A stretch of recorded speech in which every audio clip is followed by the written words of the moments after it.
أعوذ بالله من الشيطان الرجيم. بسم الله الرحمن الرحيم. سبحان الذي أسرى بعبده ليلا من المسجد الحرام إلى المسجد الأقصى الذي باركنا حوله لنريه من آياتنا إنه هو السميع البصير. بسم الله الرحمن الرحيم. والنجم إذا هوى ما ضل صاحبكم وما غوى وما ينطق عن الهوى إن هو إلا وحي يوحى علمه شديد القوى ذو مرة فاستوى وهو بالأفق الأعلى ثم دنا فتدلى فكان قاب قوسين أو أدنى فأوحى إلى عبده ما أوحى ما كذب الفؤاد ما رأى أفتمارونه على ما يرى ولقد رآه نزلة أخرى عند سدرة المنتهى عندها جنة المأوى إذ يغشى السدرة ما يغشى ما زاغ البصر وما طغى لقد رأى من آيات ربه الكبرى صدق الله العظيم. Assalamualaikum warahmatullahi wabarakatuh.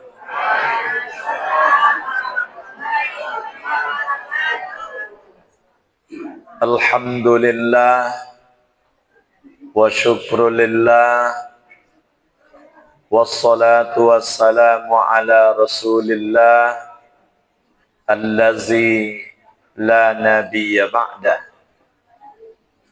Syukur alhamdulillahi rabbil alamin. Kemudian salawat dan salam kepada Rasulullah sallallahu alaihi wasallam. Allahumma salli wa sallim wa barik ala sayyidina Muhammad wa ala ali sayyidina Muhammad. Yang saya hormati Ketua Pengurus Masjid Silaturahmi beserta seluruh jajaran pengurus yang hadir, para orang tua kami, para tokoh masyarakat, kaum bapak, kaum ibu, generasi muda, anak-anak kami hadirin wal hadirat rahimakumullah. Malam ini kita berhimpun di masjid yang kita cintai ini dalam rangka berubudiyah, beribadah kepada Allah, dilanjutkan dengan majelis ilmu. Momentumnya adalah mengenang peristiwa Isra Mi'rajnya Nabi Muhammad sallallahu alaihi wasallam. Semoga kegiatan kita ini diridai Allah dan bernilai ibadah. Amin ya rabbal alamin. Kita tidak lama-lama Pak Bu, karena sudah diumumkan tadi setelah ini ada makan. Kalau lama-lama nanti terlalu lapar Bapak Ibu menunggu. Saya kalau tahu makan tadi tak makan saya tadi. Sengaja saya tinggalkan wirid maghrib, minta izin saya karena di sini cepat mulai acaranya, tak pakai sambutan-sambutan pula lagi. Inilah masjid yang tak pakai sambutan-sambutan. Mulai saya sejak Isra Mi'raj dari awal, ada yang lomba pidato sambutannya Pak Bu. RW sambutan pulo, pengurus musoji iyo pulo, Pak Lurah iyo pulo, camat hadirlah sambutan pulo, hadir wali kota, asisten wakili lah sambutan pulo. Jam 9 seperempet baru mulai ceramah. Itu kalau sempat pakai masak pulo, makan ala basi juga boleh itu. Bapak Ibu hadirin wal hadirat rahimakumullah. Isra Mi'raj adalah sebutan yang terdiri dari dua suku kata. Kata Isra dan kata Mi'raj. Isra adalah perjalanan malam hari. Dalam satu pendapat disebutkan malam 27 Rajab. Tahun ke-12 kerasulan Nabi Muhammad bertepatan dengan tahun 622 Masehi. Perjalanan malam hari yang dialami oleh Rasulullah didampingi oleh malaikat Jibril dan malaikat Mikail menggunakan burak dari Masjidil Haram di kota Mekah ke Masjidil Aqsa di Palestina. Itulah Isra. Jarak Mekah ke Palestina itu kalau kita tanya ke Mbah Google, Mbah Google pandai menjawab segala pertanyaan Pak Bu. Itu jaraknya 1554 kilometer. Kalau kebiasaan manusia ketika itu yang melakukan perjalanan melintasi padang pasir yang luas, tidak ada kendaraan tercanggih yang bisa dipakai ketika itu kecuali unta. Karena kalau pakai kuda itu tidak bisa Pak Bu. Telapak kaki kuda itu runcing. Kalau melewati padang pasir, pasir yang dalam, dia pasti terperosok kakinya, bisa patah jatuh dia. Kalau unta, telapak kakinya melebar. Dia tidak akan tenggelam kakinya itu. Kalau terjadi badai pasir, Pak Bu, unta itu bulu matanya lebat. Tinggal mejam mata saja lagi alat telindung matanya itu. Kalau kuda tidak bisa ada Pak Bu. Kelelep matanya itu Pak Bu. Kalau kuda itu membutuhkan air yang banyak. Dia butuh minum. Kalau unta sudah puas minum, 3 bulan tidak ketemu air, tidak akan mati dia. Paling badannya yang makin mengurus. Itu makanya dalam Al-Quran, sekalian, Allah memancing manusia. Afala yanzuruna ilal ibli kaifa khuliqat. Mengapa mereka tidak melakukan penelitian bagaimana unta itu diciptakan? Coba dibuat oleh orang Pak Bu. Kecepatan kendaraan itu secepat mobil, hemat bahan bakarnya seperti unta menghemat air pada tubuhnya. Sekali diisi tangki minyak mobil itu Pak Bu, jalan taruhnya 3 bulan tidak mati-mati mesinnya. Itu kalau ada mobil macam itu Pak Bu, saya nomor 1 daftar ingin beli itu Pak Bu. Karena untuk operasional keseharian kadang-kala kewalahan juga Pak Bu. Saya mobil pribadi yang saya pakai itu minyaknya solar Pak Bu. Nah bayanglah dia Pak Ibu, solar zaman kini di SPBU sepanjang-panjangnya antri ya.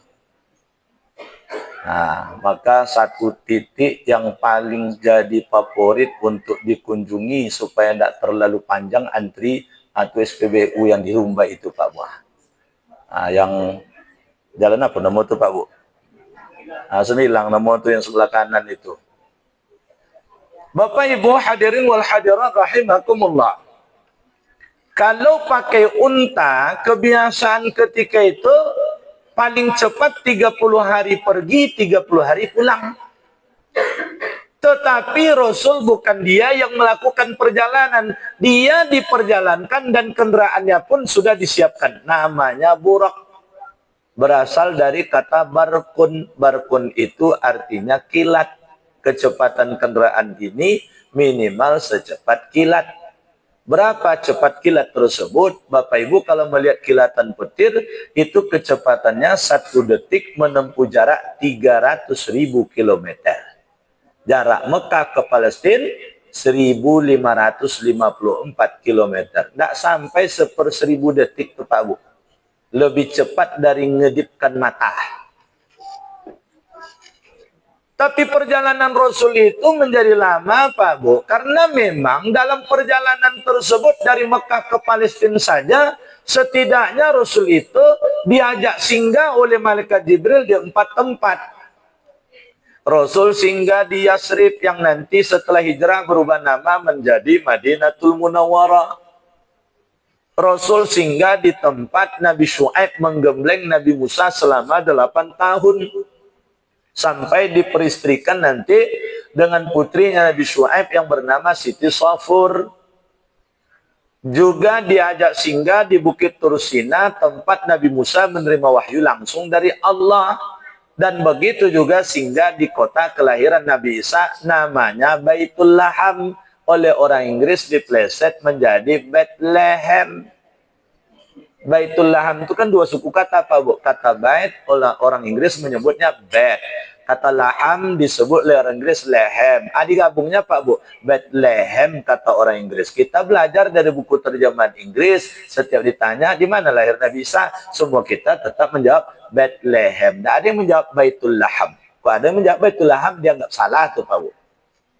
Nah, di 4 tempat ini Rasul diperintahkan oleh Malaikat Jibril sholat sunat 2 rakaat.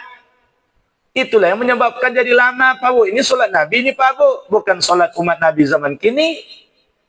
Kalau sholat umat Nabi zaman kini, kecuali jamaah silaturahmi lah. Nah, kalau tempat lain Pak Bu, itu kalau lah sholat sunat atau sholat sendiri, itu ayat pamungkas yang dipakai Qul Allah inna atena, atau inna atena Qul Allah, atau Qul Allah inna atena. Kalau enggak inna atena Qul Allah. Tapi kalau sikon enggak udah. Kau wajah-wajah surah Al-Baqarah ya sadaqah, Al-Baqarah, Al-Imran, An-Nisa, Al-Maidah, Al-An'am. Bapak Ibu hadirin wal hadirat rahimakumullah.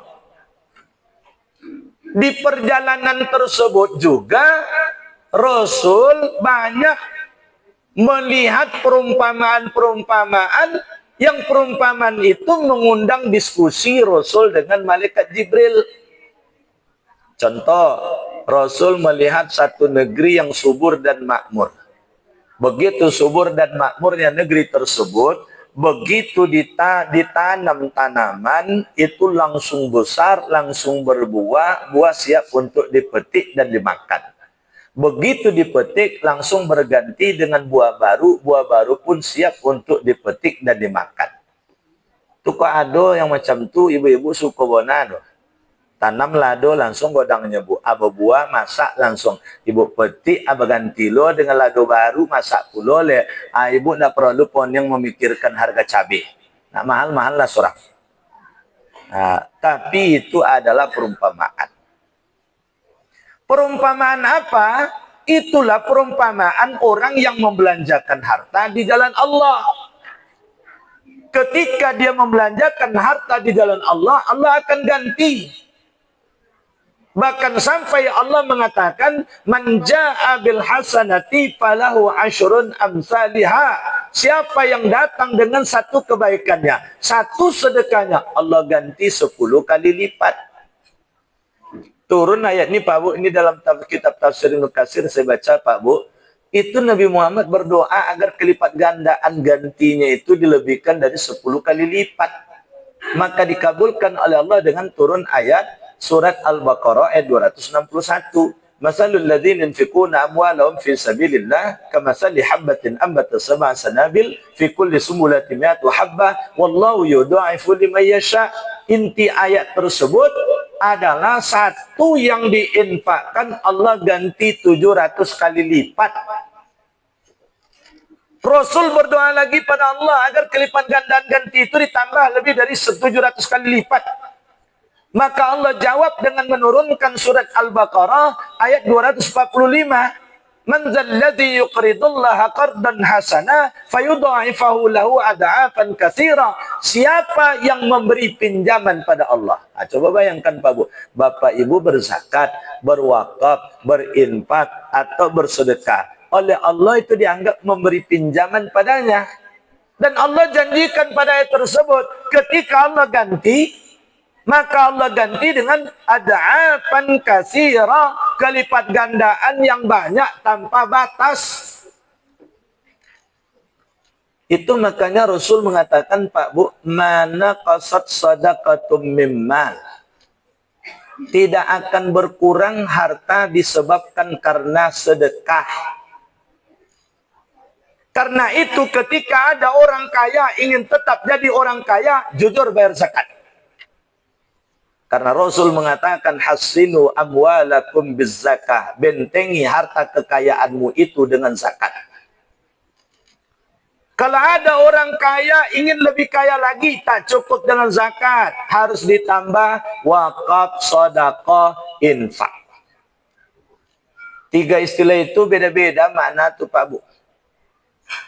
Sedekah itu tanda kita mensyukuri nikmat hidup, nikmat sehat. Jadi kalau ada orang sakit, ingin cepat sembuh, sedekah. Maka kata Rasul dalam hadis, wadawau mardakum bis sadaqah. Obati penyakitmu itu dengan sedekah. Ada orang sakit Pak Bu, udah kemana-mana berobat ratusan juta habis Pak Bu. Lalu kemudian dah kehabisan usaha, datang dia ke tempat ustadz atau seorang ahli ibadah.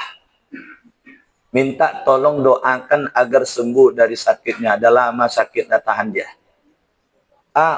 Ahli ibadah tadi atau ustadz tadi bertanya, Bapak bawa dompet sekarang dia. Mulai curiga. Awak minta doa dompet awak puluh ditanya dia. Iya katanya. Sini dompet Bapak. Oh diserahkan Pak Bu. Aku lain. Oh ahli ibadah. Katanya.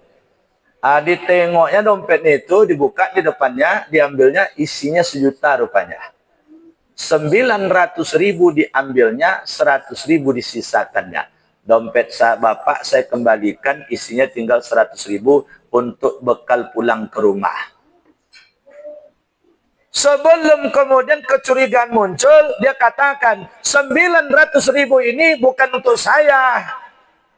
Tapi dikatakan oleh ahli ibadah tersebut, 900.000 ini adalah untuk orang-orang yang doanya diijabah oleh Allah. Siapa orang-orang yang doanya diijabah oleh Allah?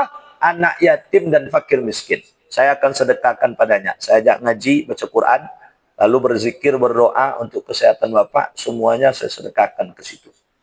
2 minggu sudah tuh Pak Bu, tibonya ke dompet Ustadz tadi beliau. Ustadz, terima kasih. Alhamdulillah saya sehat. Kok tentu dari awal kok Ustadz dah habis piti ratusan juta, 200 juta modalnya tuh ya. Kurang loh 100.000 deh. Jadi dalam hadis sebutkan begitu Pak Bu. Lalu infak apa lagi? Kalau sedekah tadi mensyukuri nikmat hidup, nikmat sehat. Kalau infak itu mensyukuri nikmat rezeki. Maka yang namanya sedekah dan infak itu Pak Bu, tidak ada beda mau kaya ataupun tidak kaya, sedekah dan infak harus jalan. Kalau ada orang tidak mau berinfak, berarti tidak ada rezeki lagi itu Pak Bu. Jadi kalau ada orangnya tidak ada rezeki saya lagi di dunia ini Ustaz, mati tidaklah mau sudah tulis itu Pak Bu. Kalau menyebut tidak ada rezekinya Pak Bu di dunia, atau berarti mati dia lagi itu. Saya teringat almarhum ayah saya, Pak Bu, satu waktu nelpon saya. Saya angkat. Ada apa ya, kata saya. Mula pulang wakle, katanya. Ngerti bahasa saya, Pak Bu? Mereka bahasa Prancis orang, mereka Bapak Ibu tidak lo ngerti. Apa itu ya? Datuk Waang mungkin tidak ada rosoki di dunia leh. Mula pulang wak, katanya. Apa bisa si ayah simpulkan macam itu, kata saya. Tadi anaknya menelepon.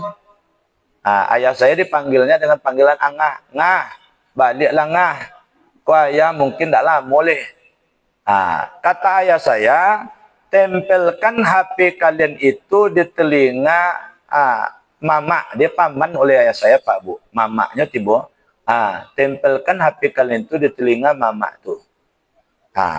Ditempelkan Pak Bu. Ayah saya bimbing. Ikut mak dia. Ya Allah, Ya Rahman, Ya Rahim, Ya Malik, Ya Kudus. Diikutinya Pak Bu.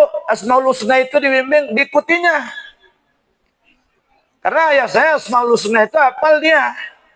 Dibimbingnya. Tapi tiba pada Asmaul Husna, Ya Razzaq, duhai Allah yang maha pemberi rezeki. Tidak bisa dia lanjut. Itu saya disimpulkan oleh saya. Tidak ada sekidat orang mungkin di dunia oleh. Mula pulang wak. Saya jumpa ayah saya, Pak Bu. Pulang kami, Pak Bu. Kampung kami nak lo jauh dah, Pak Bu. Kalau dari situ mungkin sekitar 50 kilo lah. Sampai di situ zuhur masuk, Pak Bu. Lalu kemudian sholat zuhur. Kami sebelum sampai kampung sudah sholat zuhur. 5 kilo sebelum sampai kampung sudah sholat zuhur. Sampai di situ saya tanya pada paman-paman saya tersebut, Datuk, kalau sholat zuhur, ini kadang-kala kelemahan kita, Pak Bu, dianggap orang sakit, tidak sadar leh, tidak perlu sholat leh. Kita yang sehat dan sadar membimbingnya, Pak Bu. Jadi kata saya ke ayah saya, ya, wak bimbinglah Datuk, kau sholat. Kami bimbing, Pak Bu. Alhamdulillah bisa dia menyelesaikan sholatnya. Bimbing itu, Pak Bu, caranya, tuh, sholat raya. Nganggo ya. Allahu Akbar. Kabira. Dia lanjut lagi tuh. Kabira walhamdulillahi. Lidah dah mulai nempel ke langit lagi, Pak Bu. Jadi kalau membimbing orang ke sakaratul maut tuh, Pak Bu, jangan awak lo yang habis di situ, Pak Bu, mengucap. Ada orang sakaratul maut. Ikut Pak yo. La ilaha illallah. La ilaha illallah. La ilaha. Tu bilo yang kan meninggal tu kan membaca oleh kalau awak je membaca seorang. Kalau membimbing tu, bisikan ke telinganya. La ilaha illallah. Lepas dia sendiri lagi. Dan awak yang baca tadi, kalau awak yang baca, awak yang kena mati nombor dia Pak Bu. Bapak Ibu hadirin wal hadirat rahimakumullah. Balik ke kaji kita, berubah judul pula nanti dengan judul Sakaratul Maut nanti. Bapak Ibu sekalian, maka wakaf lain lagi ceritanya, Pak Bu. Kalau wakaf itu adalah amalan yang dia ketika manfaat dari apa yang kita amalkan tersebut atau yang kita sedekahkan itu ketika kita ambil manfaatnya tidak mengurangi dari benda itu sendiri. Lampu, manfaatnya cahaya. Kan tidak berkurang bola lampu itu, Pak Bu, segitu aja. Aku wakaf, Pak Bu. AC, dinginnya kita rasakan, tapi kan tidak berkurang kecil AC-nya. Tetap segitu juga AC-nya. Itu namanya wakaf tuh, Pak Bu. Dan insya Allah kalau kita sudah berwakaf, ngalir terus pahalanya. Sekalipun bendanya itu sudah rusak, itu akan ngalir terus pahalanya. Maka bedanya antara orang kaya dengan tidak kaya hanya dalam urusan zakat. Urusan wakaf tidak ada beda, Pak Bu. Sedekah dan infak semua kita harus melakukan. Karena insya Allah ketika itu kita lakukan seperti yang diperlihatkan pada Rasul akan diganti oleh Allah. Singkat cerita, Pak Bu, karena banyak perumpamaan-perumpamaan diperlihatkan oleh Allah kepada Rasul dalam perjalanan itu tak cukup waktu untuk menceritakannya. Sampailah Rasul di Masjidil Aqsa di Palestina setelah mengimami solat berjamaah para nabi dan Rasul kecuali Nabi Isa dan para malaikat yang hadir ketika itu. Perjalanan pun dilanjutkan dengan Mi'raj. Apa arti Mi'raj? Mi'raj itu artinya adalah tangga atau jenjang.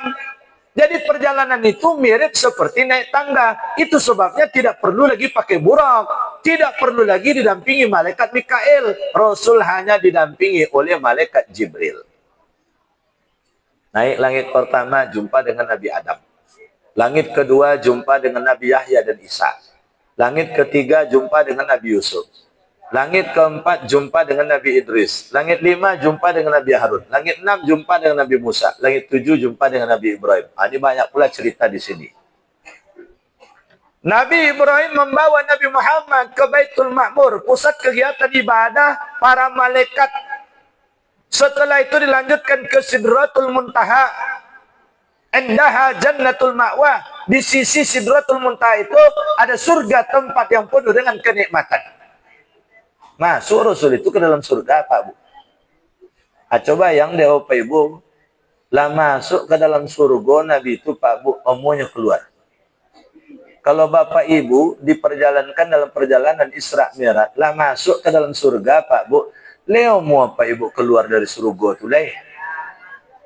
Kalau saya mungkin nggak mau, saya lagi itu. Mungkin saya berkata, Bril, sampai siko aja lah Bril.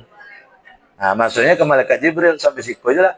Itu nak pulang tuh, bapak cara orang-orang yang di rumah itu, biarlah lantak dia nyurus orangnya lah payah, awak mengingatkan tak juga bau bado, sampailah dia nyurus orangnya. Tapi Rasul tidak memikirkan dirinya sendiri. Rasul ingin menceritakan pengalaman Isra Mi'raj itu, termasuk apa yang dilihatnya dalam perjalanan dan dalam surga. Bahkan diperlihatkan juga pada Rasul bagaimana siksa neraka tersebut. Tapi begitu perjalanan dilanjutkan lewat dari Sidratul Muntaha, sebelum dilanjutkan malaikat Jibril berkata pada Nabi Muhammad, Pak Bu. Apa kata malaikat Jibril? Ya Muhammad, lewat dari Sidratul Muntaha ini saya tidak bisa lagi mendampingi engkau. Karena kalau sekiranya saya ngotot mendampingi engkau, pastilah aku akan hangus binasa. Maka lewat dari Sidratul Muntaha, Rasul tersebut hanya sendirian, Pak Bu. Begitulah Allah memuliakan Rasul lebih daripada sekali bermalaikat Jibril. Puncak perjalanan Rasul pun menerima banyak amanah. Kata Allah, aku ridhoi Islam sebagai agamamu. Aku izinkan engkau nanti untuk hijrah. Aku perintahkan kepada engkau dan umatmu nanti puasa Ramadan. Aku izinkan pada engkau dan umatmu nanti jihad fisabilillah. Aku perintahkan kepada engkau untuk amar ma'ruf nahi mungkar. Dan aku amanahkan kepada engkau dan umatmu solat 50 waktu sehari semalam. Jadi ibaratnya oleh-oleh Isra Mi'raj itu banyak, Pak Bu. Cuman fokus seringkali terperhatikan dalam urusan solat. Solat yang 50 waktu itu nanti atas saran dari Nabi Musa. Bukan tidak terpikir oleh Rasul, Pak Bu. Tapi begitulah mulianya akhlak Rasul. Sekalipun rasanya tidak akan sanggup untuk meminta kurang itu, Rasul tidak sampai hati, Pak Bu. Karena sebegitu luar biasa banyak rahmat yang Allah berikan kepada kita. Tapi karena desak oleh Nabi Musa, akhirnya kemudian Rasul minta kurang. Itulah yang selalu diceritakan berkurang 5. Dari 50, 45, 45, 40, 40, 35, 35, 30, 30, 25, 25, 20, 20, 15, 15, 10, 10 jadi 5. Sudah jadi 5 pun masih minta kurang juga lagi. Kata Nabi Musa, kami ini umur kami panjang-panjang. Badan kami besar-besar. Nabi Musa itu pun cerita, Pak Bu, tingginya itu tidak kurang dari 4,3 meter. Maka wajar aja Nabi Musa itu sekali tinju orang mati dia, Pak Bu. Berkelahi nih Pak Bu, orangnya Fir'aun dengan Bani Israel. Orang Fir'aun ini besar badannya, entah mana besar dengan Nabi Musa. Lebih besar lagi daripada Nabi Musa. Orang Bani Israel ini kecil badannya, tapi kerengkang godang. Jadi Bani Israel itu Yahudi, Pak Bu. Jadi kalau ada orang badan ketek, kerengkang godang, itu memang perang Yahudi dapat di situ, Pak Bu. Dilerai tidak mau, yang ketek kok koreongok lo, Pak Bu. Tahu koreongok, Pak Bu. Baseliro bodoh cokak, padahal dia lah merasai. Kalau dibiarkan matinya, Pak Bu. Dilerai tidak mau, akhirnya ditarik oleh Nabi Musa, yang badan besar itu orangnya Fir'aun. Nabi Musa ketika itu umurnya masih 15 tahun. Ditinju oleh Nabi Musa, sekali tinju mati langsung, Pak Bu. Bayangkan 15 tahun Pak Bu umurnya sekali tinju orang mati dia. Itulah awal cerita Nabi Musa itu pun melarikan diri dari kejaran Fir'aun ketika itu. Ini melarikan diri bukan kasus melarikan diri membelah laut, ceritanya Pak Bu. Melarikan diri, lalu jumpa dengan Nabi Syuaib, 8 tahun nanti digembleng oleh Nabi Syuaib, sampai diberi tongkat oleh Nabi Syuaib. Tongkat ini mulanya untuk mengembalakan domba. Tongkat itu kalau dipukul ke pohon, rontok daun-daun yang hijau.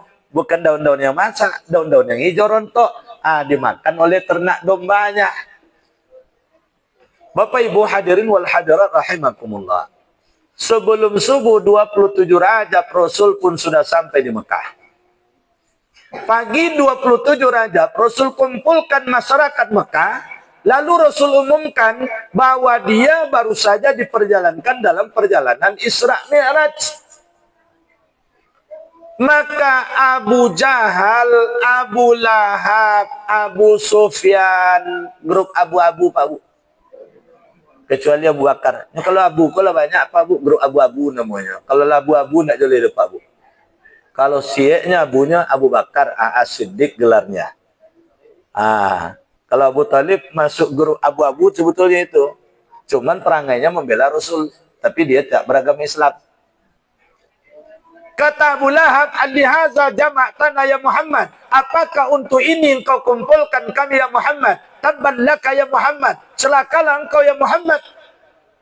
Dijawablah kecaman Abu Lahab ini oleh Allah dengan menurunkan ayat tabbat yada abi lahabil wa tab. Yang celaka itu adalah Abu Lahab. Saking celakanya dia, nanti di neraka yang mengumpulkan kayu bakarnya adalah istrinya sendiri.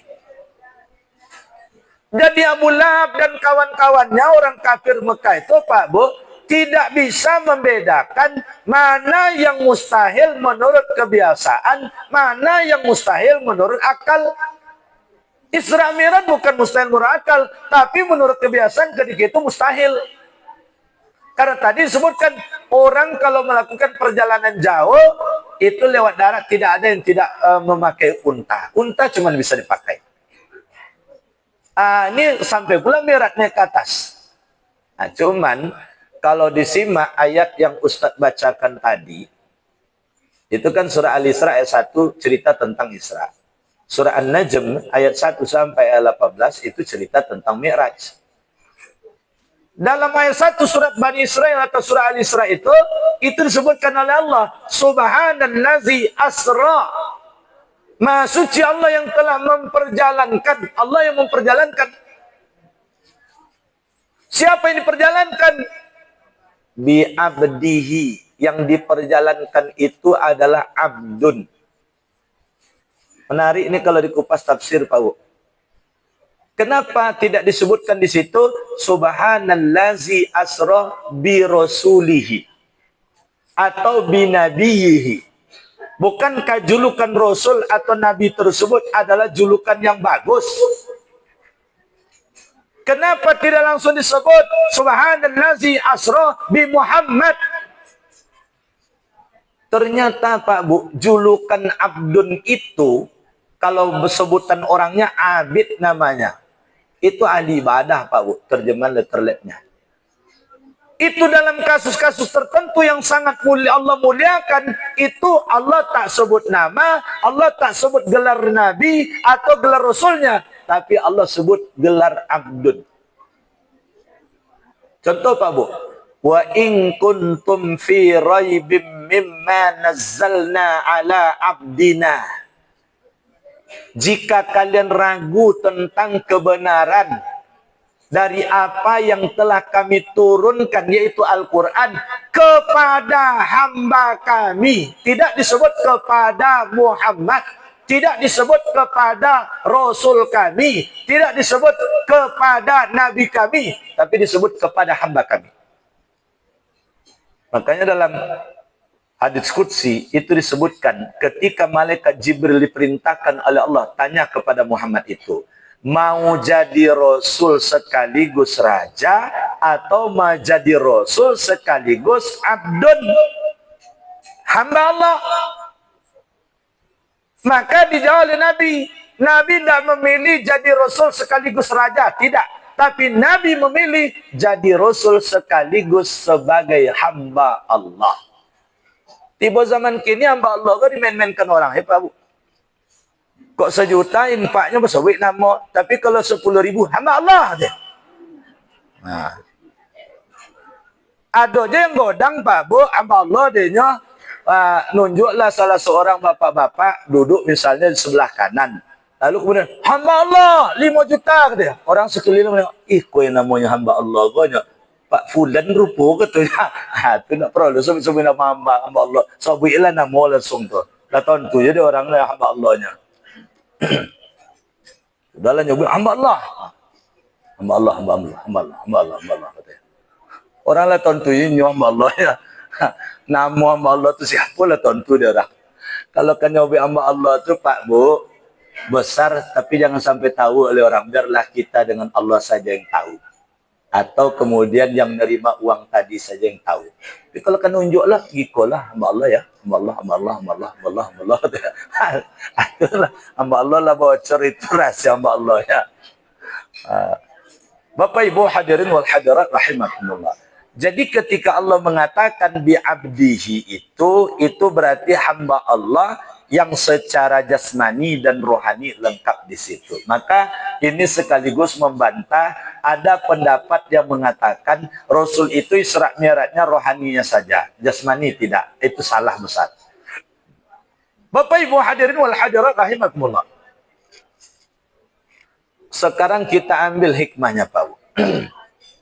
Apa hikmah dari Isra Mi'raj tersebut? So kalau cerita nanti panjang betul Pak Bu.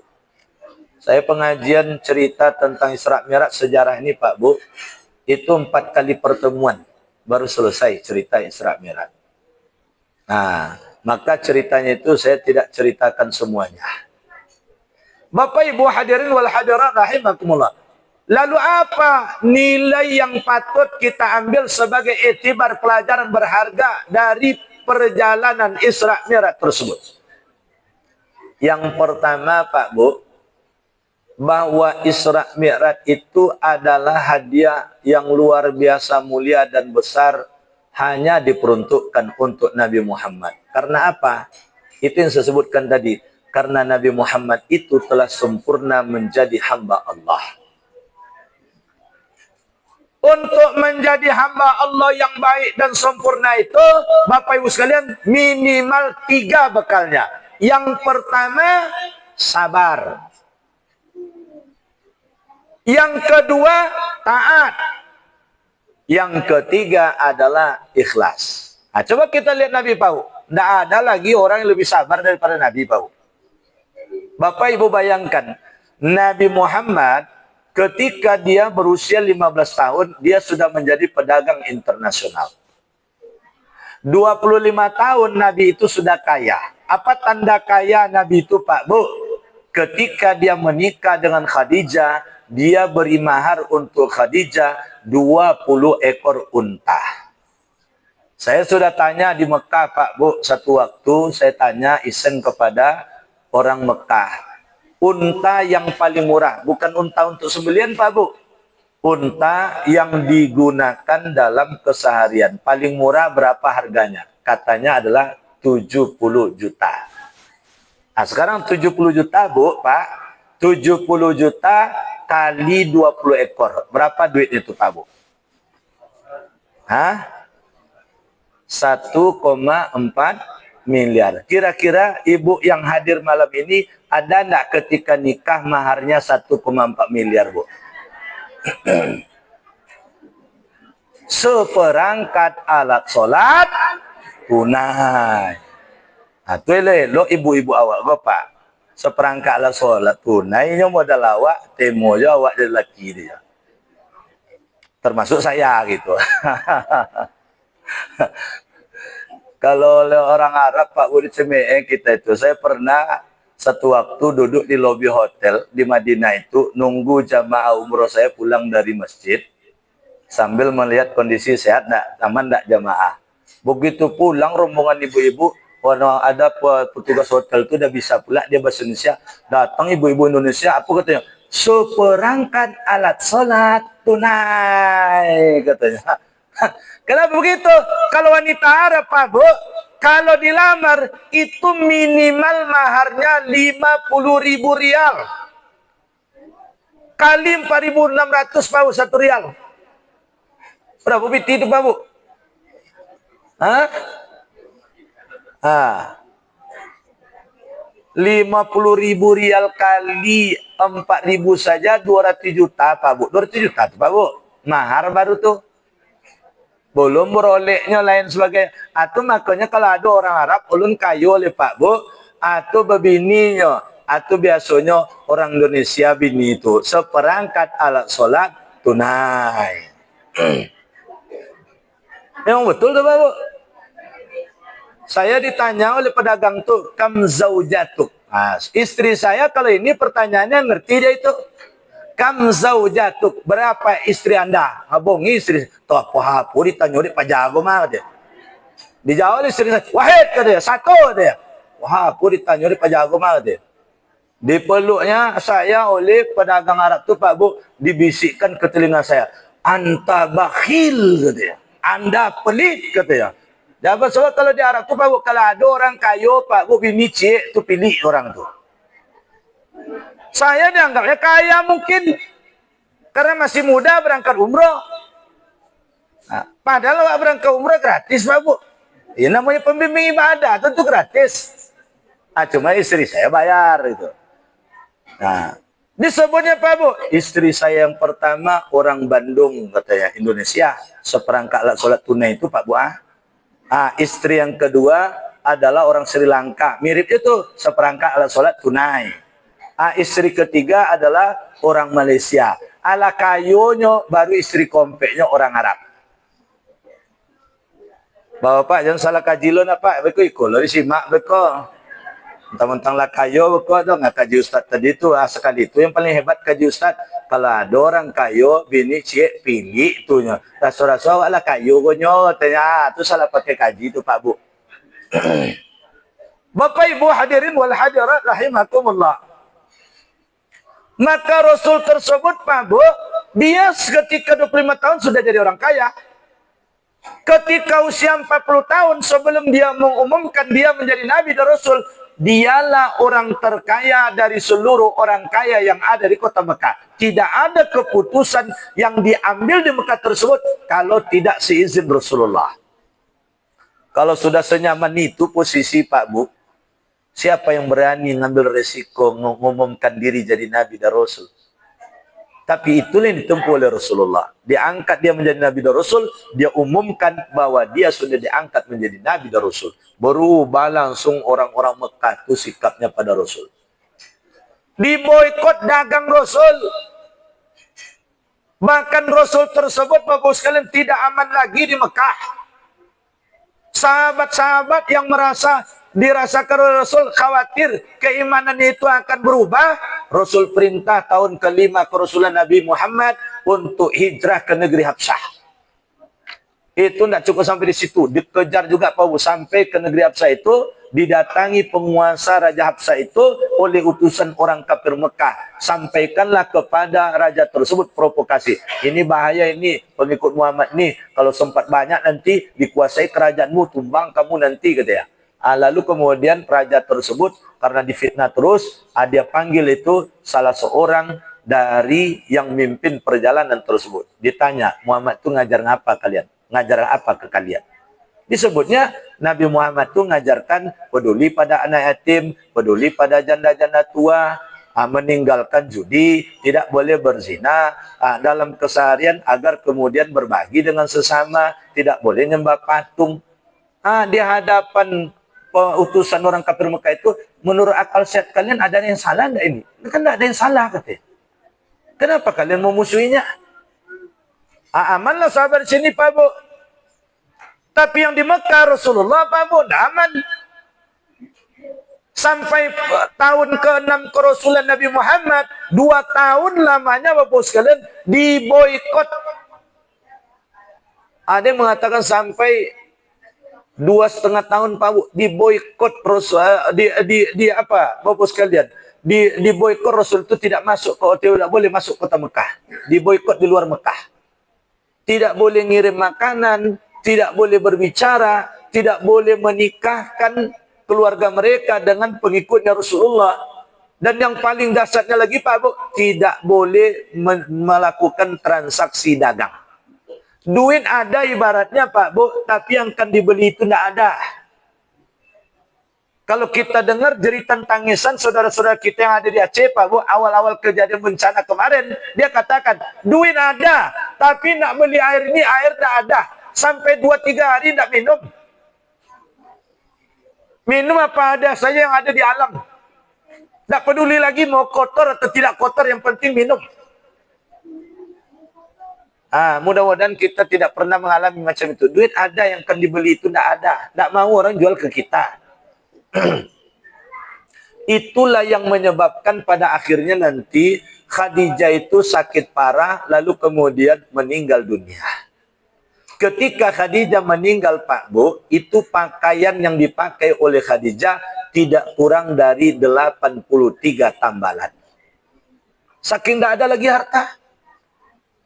Menangis Khadijah di pangku Rasul sampai Rasul mengatakan, ya Khadijah, menyesalkah engkau menjadi istriku? Dulu engkau orang kaya raya, sekarang engkau orang tak berpunya. Dulu engkau adalah orang terpandang, sekarang engkau orang menjadi orang yang dihinakan orang. Kata Khadijah, bukan itu yang aku sedihkan. Yang aku sedihkan perjuangan dakwah engkau masih panjang, tapi ajalku akan tiba. Akhirnya berwasiat Khadijah Pak Bu. Apa kata Khadijah? Ibu-ibu jangan bawa wasiat macam kolel ibu. Ya wahai suamiku katanya, sekiranya aku nanti meninggal lalu engkau kuburkan, lalu satu waktu engkau ingin menyeberangi sungai atau danau, tidak ada rakit, tidak ada sampan, ibaratnya sampan, tidak ada rakit, tidak ada perahu, bongkarlah kuburanku, jadikan tulang-tulangku sebagai rakit mengantarkan engkau ke seberang. Begitu Khadijah itu luar biasa cintanya. Sayang tidak ada yang buat lagu judulnya Khadijah. Yang ada judulnya Aisyah aja. Padahal Rasul itu setelah nikah dengan Aisyah, itu selalu setiap keluar dari rumah Aisyah, Rasul mengatakan, betapa aku mencintai Khadijah. Sampai akhirnya Aisyah itu marah, tersinggung, lalu mengatakan, ya Rasul, wahai suamiku, apa istimewa Khadijah itu? Dia engkau nikahi dalam keadaan tua, aku engkau nikahi dalam usia belia. Dia engkau nikahi dalam keadaan janda, aku engkau nikahi dalam keadaan perawan. Apa istimewanya? Tapi Rasul tidak marah. Rasul jawab, Khadijah itu adalah orang yang pertama kali mengimani agama yang aku bawa ketika orang lain masih ragu tentang agama yang aku bawa. Khadijah itu adalah orang yang pertama kali rela mengorbankan seluruh hartanya ketika orang lain masih ragu menyisihkan sebagian hartanya. Khadijah ketika itu umat Islam sedikit, sekarang engkau berhadapan dengan umat Islam yang sudah banyak. Kekayaan umat Islam sudah banyak. Mohon langsung Aisyah mendengar itu Pak Bu. Sejak itu tidak diulang-ulangnya lagi. Bapak Ibu hadirin wal hadirat rahimakumullah. 3 hari setelah itu meninggal pula paman Rasul yang bernama Abu Talib. Abu Talib ini pemimpin tertinggi suku Nabi. Satu-satunya orang yang lagi melindungi Nabi. Pimpinan suku Bani Hashim. Meninggal Abu Talib, digantikan pimpinan tertinggi Bani Hashim tersebut. Siapa yang menggantikannya? Paman Rasul yang lain, namanya Abu Lahab. Bayangkan tuh Pak Bu. Tambah difasilitasi, kalau dapat kalian bunuh aja lah pernah nombor tuh katanya. Maka tidak jarang sejak itu Pak Bu, Rasul itu dilempari wajah dan badannya dengan kotoran unta, dengan isi perut unta. Pernah Rasul sedang sujud disirami dengan pasir kepalanya. Menangis Fatimah membersihkan kepala Rasul tersebut dari pasir. Pernah Fatimah telenga, dia memasak makanan untuk keluarganya dan Rasul ayahnya. Tahu-tahu terlengah, tertinggal sebentar, begitu balik, buka periuk, ibaratnya Pak Bu, isinya sudah bercampur dengan kotoran unta yang kering. Sebegitu Bapak sekalian, aman Rasul. Rasul mencoba mencari negeri yang aman. Pergi ke Taif Rasul. 10 hari berdakwah di Taif tersebut. Tapi akhirnya hasilnya dikejar, dilempari dengan batu. Pulang Rasul ke Mekah. pulang ke Mekah, masuk ke kota Mekah, tidak bisa. Tidak ada yang menjamin keselamatan jiwa Rasul. Lama Rasul membujuk. Setiap ada orang pulang masuk ke kota Mekah, dibujuk, tolong lindungi saya supaya bisa pulang ke rumah. Tidak ada yang mau, Pak Bu. Sampai akhirnya adalah satu keluarga, dikumpulkannya anak laki-lakinya, ponakan-ponakannya pakai baju besi, pakai senjata lengkap berperang, di pagar betislah Rasul itu supaya bisa pulang ke rumah. Hanya sampai di rumah, tapi setelah itu dizolimi terus. Situasi inilah Bapak Ibu sekalian, akhirnya Rasul diperjalankan dalam perjalanan Isra wal Mi'raj. Jadi puncak kesabaran Rasul sudah sampai pada puncak tertinggi. Ketaatan Rasul tidak berubah Bapak Ibu sekalian sekalipun kondisi seprihatin itu. Lalu keikhlasan Rasul beribadah Pak Bu, tidak ada pamrih, bebaskan dah saya dari kezoliman ini, hukum mereka. Tidak ada terucap oleh Rasul Pak Bu. Yang terucap oleh Rasul ketika malaikat Jibril turun, kasihan melihat Rasul dikejar, dilempari dengan batu di Taif. Ya Muhammad, tunjuk bukit batu mana yang kau inginkan, aku akan cabut, aku akan timbakan kepada penduduk kota Taif. Tapi Rasul justru melarangnya. Dan Rasul mengatakan mereka tidak paham dan tidak ngerti. Hari ini mereka memusuhi saya, tapi tiba pada masa anak cucunya nanti mereka akan menjadi pengikut saya. Itu doakan Rasul. Makanya 1 tahun menjelang Rasul wafat, tahun ke-9 Hijrah, berbondong-bondonglah penduduk kota Taif itu masuk Islam dan membaiat Rasul sebagai pemimpin tertinggi. Jadi apa maksudnya Pak Bu? Kalau kita ingin dimuliakan oleh Allah, bekali diri kita sebagai seorang abdun. 3 bekalnya, sabar, taat, ikhlas. Sabar, taat, ikhlas. Sabar, taat, ikhlas. Yang kedua, Pak Bu, nilai pelajaran penting dari Isra Mi'raj itu, kenapa tidak Allah mi'rajkan langsung Rasul, naik ke atas langsung? Jadi proses naik ke atas itu bisa dilakukan setelah ada perjalanan Isra. Isra ini adalah simbol perjalanan horizontal, hubungan baik kita dengan sesama manusia dan alam semesta ini. Mi'raj hubungan vertikal dengan Allah. Jadi artinya Pak Bu, kita akan dimuliakan oleh Allah sepanjang kita bisa menjaga hubungan baik di antara sesama manusia. Ada orang Pak Bu, dia kalau soal sholat luar biasa bagus. Puasa jalan, baca Quran iya, zikir banyak. Tapi dengan tetangga sebelah bertengkar. Tidak baikan. Dengan sanak famili bermusuhan.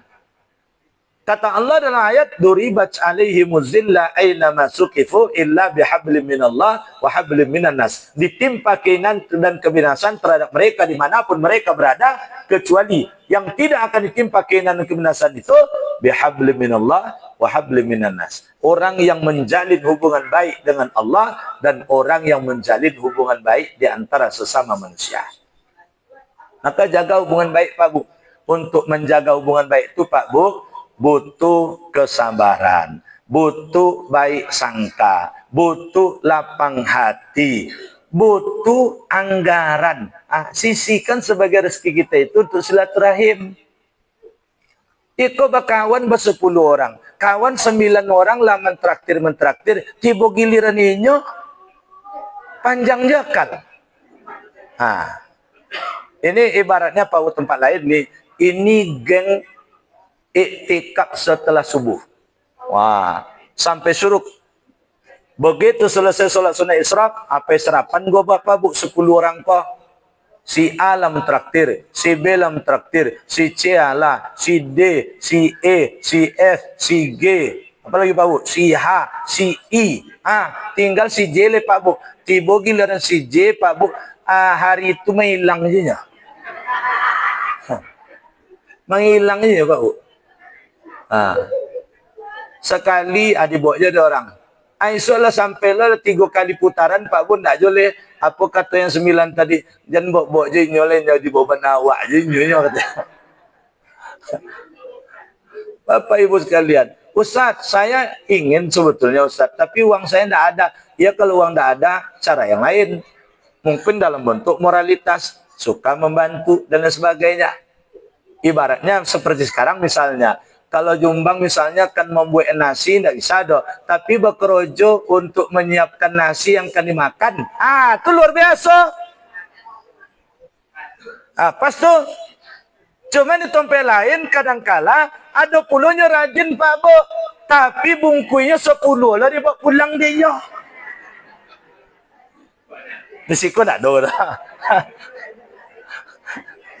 Ini Bu, cerita istri saya.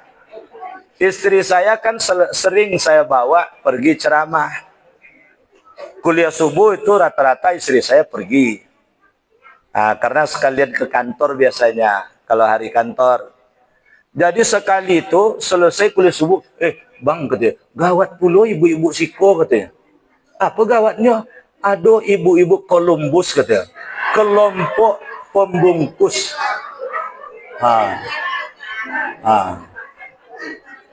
Jadi, dong lu Bu. Ibu. Jadi, kantung itu sudah dibawanya dari rumah. Diambilkannya ke piring, tengok kiri kanan. Itu letak bungkui, masuk dalam tas. Itu beko ambilnya ke piring, 2 piring, 3 piring, talengalo orang masuklah ke plastik tadi. Ala nampak istri sini tengoknya rupanya dia tongnya Pak Bu. Bungkui bang katanya. Rupanya sebanyak anggota keluarga di rumah pagi itu sarapan. Walaupun tak datang ke masjid itu. Tapi di sini tidak ada Pak Bu. Tidak ada di sini. Sini baik-baik semuanya. Bapak Ibu sekalian, balik pada kajian kita. Mereka lain, ibu kenang muka. Jadi Bapak Ibu sekalian, maka kita ini menjalin silaturahim, ada kemudian yang kita beri. Jangan berharap diberi terus. Kalau tidak bisa memberi dalam bentuk harta, beri dalam bentuk tenaga atau pikiran. Maka disitulah akan terjalin silaturahim. Yang ketiga terakhir Pak Bu, bahwa hikmah dari Isra Mi'raj ini tentu adalah sholat. Karena itu Pak Bu, mari kita perhatikan sholat kita dengan baik. Sholat itu Pak Bu, perhatikan 3 hal untuk baiknya sholat kita itu. Yang pertama adalah keikhlasan kita mendirikan sholat. Tidak usah dikasih-kasih tahu ke orang tentang sholat kita Pak Bu. Itu kadang-kala subuh datang bersalam, alhamdulillah dapat tahajud witir tadi malam 11 rakaat katanya. Orang tidak ada bertanya dah, hanya nyebut seorang aja. Kalau sekiranya tujuannya memberikan motivasi, alhamdulillah tidak masalah. Boleh itu Pak Bu, bukan tidak boleh. Tapi jaga keikhlasan. Itu kadang jam 2 malam lah mau WA ke kawannya, bangun, sholat tahajud gitu. Kalau tujuannya membangunkan orang sholat tahajud, alhamdulillah, tujuan baik. Tapi kalau sudah kirim WA itu asyik nengok HP aja, berapa orang yang mengirimkan jempol, berapa orang yang mengirimkan terima kasih, berapa orang yang memuji, itulah rusak keikhlasan. Biarlah orang lain tak tahu tentang ibadah kita, tapi Allah tahu, malaikat mencatat. Daripada semua orang kita beritahu, tapi Allah tak mau tahu, malaikat tak mau mencatat. Siapa Bu? Ibaratnya Pak Bu, jangan sampai nanti di akhirat kita membawa ember bocor. Ember itu kan isinya air. Air itu ibaratnya amal. Rasa-rasanya kita bawa ember yang isi air. Tiba-tiba di hadapan malaikat, apa kata malaikat? Oh iyong ya, tengok ember ang duyong ya. Bocor nak ya, tidak ada air lagi. Kita punya amal sholat, punya puasa, punya zakat, punya haji, punya umroh, baca Quran, zikir, sedekah, wakaf, zakat, banyak ibadah. Tapi timbangannya, kata Rasul, lebih ringan daripada sayap nyamuk. Kenapa begitu? Semuanya sudah habis di dunia. Habis oleh apa? Karena ingin dipuji, ingin dilihat, ingin disebut. Maka jaga keikhlasan. Itu yang pertama. Yang kedua Pak Bu, usahakan sholat itu khusyuk. Untuk khusyuk Pak Bu, yang pertama harus kita pastikan solat kita itu benar. Solat itu tidak berat Pak Bu. Solat itu kalau dikumpulkan semua Pak Bu, dua saya harus kita benarkan. Perkataan, perbuatan. Kalau ibarat rukun Pak Bu, rukun solat itu ada 13. Nomor 13 tertib. 6 rukun perkataan, 6 rukun perbuatan. Berarti kan 12. Rukun perkataan yang mana Pak Bu? Niat, takbiratul ihram, lalu kemudian baca surah Al-Fatihah, baca tahiyat, baca sholawat, salam. Itu yang rukun. Yang lain dari itu sunat semua itu. Pastikan seluruh bacaan itu benar. Kalau niat insya Allah Pak Bu, aman. Kalau takbiratul ihram insya Allah aman. Tapi Fatihah aman enggak? Benar enggak makharijul hurufnya? Karena itu sekalian beruntung Bapak Ibu punya imam yang hafiz. Minta tolong simak ke dia Pak Bu, ke imam kita. Ibu-ibu sesama ibu-ibu misalnya tasmi', minta didengarkan bacaan surah Al-Fatihah. Karena surah Al-Fatihah adalah rukun. Coba kalau Bapak Ibu salah baca. Alhamdulillahi Rabbil Alamin. Ain berubah jadi alif, hamzah. Itu sudah batal sholat tuh Pak Bu. Sudah batal sholat tuh. Sekarang baca tahiyat. At-tahiyatul mubarakatus sholawatut thayyibatu lillah. Assalamu alayka ayyuhan nabiyyu wa rahmatullahi wa barakatuh. Assalamu alayna wa ala ibadillahis salihin. Sudah benar nak bacanya itu? Kalau tidak benar, apalagi yang sunat-sunat, itu penuh dengan doa semua Pak Bu. I'tidal Bapak Ibu, itu doa semuanya. Jangan buat kita baca doa, tapi malaikat bingung. Apa yang diminta? Dia pajago, nak ngerti, doa katanya. Dia baca i'tidal itu, Rabbana lakal hamdu milhus samawati wa milhul hardi wa milhu ma syi'ta min syai'im ba'du. Baru baca di ha segala huruf hamzah. Mestinya kan Rabbana lakal hamdu mil'us samawati wa mil'ul hamzah itu Pak, wa mil'ul ardi wa mil'u ma syi'ta min syai'im ba'du. Hamzah semua itu Pak Bu. Berubah jadi ha. Nah, duduk antara dua sujud. Rabbighfirli warhamni wajburni warfa'ni apa Pak Bu? Warzukni. Alhamdulillah betul tuh Pak Bu. Tapi di masjid lain ada yang tidak tersabit warzukni dia langsung wahdini wa'afini wa'fanni. Padahal warzukni itu artinya berikan rezeki kepadaku. Setiap solat tinggal je warzukni dia. Atu makor soki sulit je. Yang tidak meminta-minta rezeki itu dah. Nah, jadi benarkan Pak Bu. Rukun perbuatan juga begitu. Rukun perbuatan itu kan 6. Berdiri tegak lurus. Ruku, i'tidal, sujud, duduk antara dua sujud, duduk tahiyat. Itu benarkan semuanya. Nah, setelah benar secara perkataan dan perbuatan solat tersebut, mulai tingkatkan. Pahami setiap yang kita baca dan setiap yang kita buat. Insya Allah kekhusyukan akan dapat.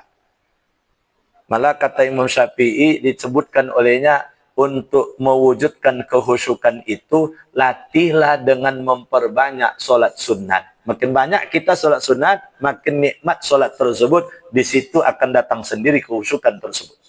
Tak perlu dibuat-buat Pak Bu. Ada orang buat khusyuk dia.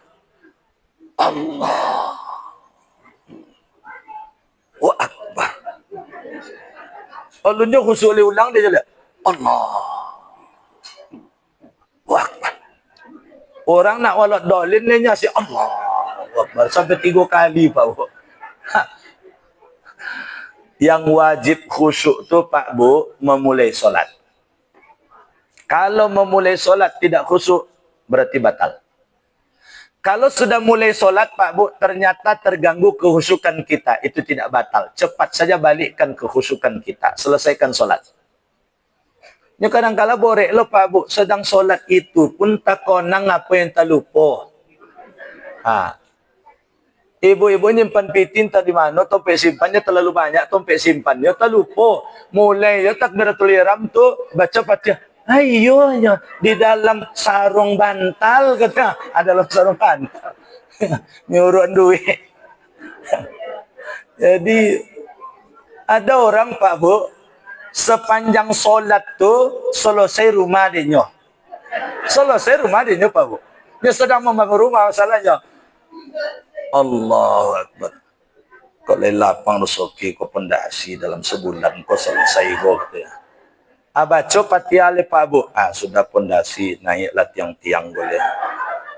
Sudah tu naik batu le, sudah naik batu dicorbalok segalanya katanya. Sudah tu mulai le kudu-kudu ya. Jadi sampai fil alamin akan minum masjid tu Pak Bu, lah buka pintu kunci judulnya Pak, buka kunci pintu. Tapi yang rumah tadi Pak Bu, dihayal-hayal dia Pak Bu. Itu sekalian sholatlah sudah macam itu, rumah pun tak jauh ada wujudnya, banyak kali rugi itu Pak Bu. Rumah siap tapi dalam hayalan gitu. Jadi sekalian khusyuk itu. Maka makruh hukumnya sholat itu dalam kondisi lapar bersangatan, dalam kondisi letih bersangatan, dalam kondisi dalam kondisi panas bersangatan dan lain sebagainya. Atau makanya kalau ibu bapak terlambat, Mas Bu, tidak perlu berlari-lari ke masjid. Ikut dia imam sedang baca ayat, takutnya ketinggalan ruku, karena hitungan rakaat itu kan ruku, abah lari-lari. Tiba imam nak rukuknya lah susah. Allahu Akbar. Allah subhanahu wa ta'ala. Jadi ketua malaikat boleh dibaca ibu keluar. Soalnya tenang aja, jalan saja. Ustaz kalau jalan tenang nanti Ustaz terlambat salam orang nanti, tidak masalah. Yang penting niat kita sudah dapat, asal jangan disengaja. Iko bersengaja pula, ulun komat orang le kata, ulun bawa wuduk aja leh. Lah komat orang baru bawa wuduk. Sehingga akhirnya dia menjadi dalam catatan malaikat, tercatatlah dia spesialis masbuk. Itu dibuka catatan nanti Pak Bu. Di akhirat, julukannya spesialis masbuk. Spesialis terlambat. Lah jadi itu Ustaz katanya, lah jadi itu Ustaz daripada datang ke masjid dia, itulah parah. Terakhir sekalian, yang ketiga harus kita perhatikan sholat kita itu adalah berjamaah. Jadi hidupkan sholat itu berjamaah. Pak Bu, sholat sendiri nilainya 1. Berjamaah nilainya 27. Mana yang banyak Pak Bu? 27. Kalau dionggokkan di sini 27 juta, di sini 1 juta, mana yang Bapak Ibu pilih? 27 juta. Kalau saya pilih dua-duanya. 28 juta. Tapi kalau ibarat dipilih itu 27 juta. Berarti matematika dunia kita benar semua. Tapi tiba urusan sholat berjamaah, lah joleh disebut Allah satunya. Disebut oleh Rasul 1. 27 berjamaah. Banyak aja milih yang 1. Berarti kan kalkulatornya error tuh Pak Bu. Kita ini umat Nabi Muhammad Pak Bu, pendek-pendek umur kita. Kata Rasul, umur umatku itu adalah baina sittin wa sab'in, antara 60 sampai 70. Jadi kalau ada Bapak Ibu umur lah 59 tahun, 11 bulan 29 hari, itu siap-siap lah dulu. Tapi kalau ada lewat 70 jangan merasa nyaman, itu macam tombol kontak lampu dunia. Bila kata malaikat naik hidup. Bila kata malaikat ni mati langsung bawa. Jadi Bapak sekalian, artinya umur kita pendek-pendek. Umat dulu Pak Bu ada yang 500 tahun kerjanya ibadah, kita tidak bisa. Maka apa istimewanya kita bisa mengalahkan amal orang tersebut? Itulah disiapkan. 1 amal 10, Satu amal 27. Satu amal 70 bulan Rajab kemarin. Satu amal 100 bulan Sya'ban sekarang sudah masuk nih. Satu amal 1000 Ramadan nanti. Satu kali sholat berjamaah 1000 kali nilainya Masjid Nabawi. Satu kali sholat berjamaah 100.000 nilainya Masjidil Haram. Kejar itu Pak Bu. Jangan sia-siakan. Karena umur kita pendek-pendek. Karena itu sholat berjamaah. So kalau tidak sholat berjamaah Pak Bu, rugi kita. Kira-kira kalau tidak sholat berjamaah macam Imam Masjid sih, ayat yang Bapak Ibu baca di rumah. Kalau tidak kan macam itu ke masjid lah. Dan macam orang habis Quran pula di rumah leh. Ini tidak habis Quran di rumah doh, tapi kemudian sholat jadi rumah seorang. Ibu-ibu tidak usah pula risau. Ada pula orang mengatakan ibu-ibu itu afdolnya sholatnya di kamar. Itu di Arab tuh Pak Bu. Ibu ke mall kan aman. Ke pasar kan aman. Ada apa-apa sih kok belanja untuk yang kena masak apa-apa pe belanja. Kalau ada apa-apa macam tu kalau di kampung di Cemeel, Pak pakai rok je lah Pak le katanya. Mana bini apa katanya. Ibu-ibu ke pasar. Pasar itu tempat banyak fitnah. Aman ibu-ibu. Masa tiba ke masjid, Abdul pula di rumah lagi. Itu kebiasaan orang Arab. Dipandang aib wanita itu banyak keluar rumah. Itu makanya yang berbelanja ke supermarket bapak-bapak atau pembantu rumah tangga. Atau kalaupun ada ibu, itu didampingi oleh suaminya. Tapi di Indonesia, alhamdulillah, ke mall aman, ke supermarket aman, ke pasar aman, ke masjid lebih aman lagi. Apalagi masjid kita, pintu untuk ibu-ibu sudah ada di situ. Pintu bapak sudah ada, yang kan bercampur tidak ada, pembatas sudah ada, aman ibu-ibu, afdol ibu-ibu, sama dengan bapak-bapak. Tidak ada beda. Nah, kecuali kalau di rumah tidak bisa ditinggalkan sama sekali. Masih bayi anak. Dan pula sampai ke abangnya, bang ganti-ganti lah bang, abangnya juga anak liawat ke masjid.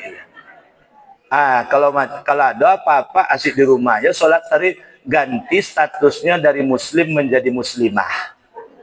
Jadi kalau ada apa-apa, tidak pernah ke masjid ke Pak, besok bersama wahai bapak yang muslimah.